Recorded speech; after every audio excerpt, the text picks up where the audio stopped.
KP में जाली शनाख्ती cards पर जायदादों और गाड़ियों की खरीदारी का इंकशाफ। जाली शनाख्ती कार्ड पर 595 गाड़ियों की रजिस्ट्रेशन हुई है। वफाक ने खैबर पख्तूनख्वा हुकूमत को आगाह कर दिया है। 2361 जाली शनाख्ती तफसीलात पुलिस और दीगर इदारों को फराहम की थी। वजारत दाखिला ने केपी पुलिस से दर्ज मुकदमात की तफसीलात मांग ली है। बेशतर जायदादें हाउसिंग कॉलोनीज में खरीदी गई हैं। कार्ड्स पर खरीदी गई प्रॉपर्टीज और दीगर की फहरिस्तें मुनत्तद कर ली गई हैं। जाली शनाख्ती कार्ड्स पर कारोबारी मुआहदे असलहा लाइसेंस भी जारी हुए। मुल्क भर में 6304 जाली शनाख्ती कार्ड्स में से 2301 खैबर पख्तूनख्वा से निकले हैं। मजीद जाने थे ज़ाहिर शाह शराजी से। जी ज़ाहिर शाह शराजी, क्या डिटेल्स आ रही हैं, आगाह कीजिएगा। मुझे आपका सवाल समझिए कि अपना सवाल आप दोहराएंगी प्लीज।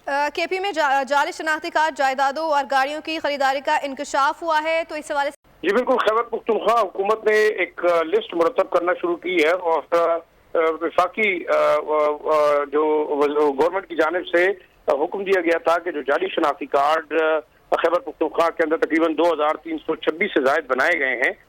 इन अफराद ने इस सूबे के मुख्तलिफ हिस्सों में खासतौर पर पोश एरियाज के अंदर और जो गैर कानूनी यहाँ पे हाउसिंग स्कीम है उसके अंदर बड़ी जायदादें खरीदी हैं।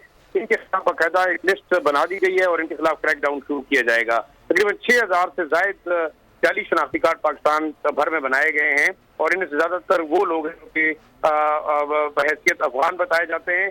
इन लोगों ने सैकड़ों की तादाद में गैर कानूनी गाड़ियां भी खरीदी हुई हैं। अब खैबर पख्तूनख्वा हुकूमत से लिस्ट तलब की गई है और उनके खिलाफ कार्रवाई शुरू कर दी गई है। ब्यूरो चीफ पेशावर ज़ाहिर शाह शराजी अपडेट करे थे, आपका शुक्रिया। सब्सक्राइब करें और बेल दबाएं ताकि कोई खबर रह न जाए।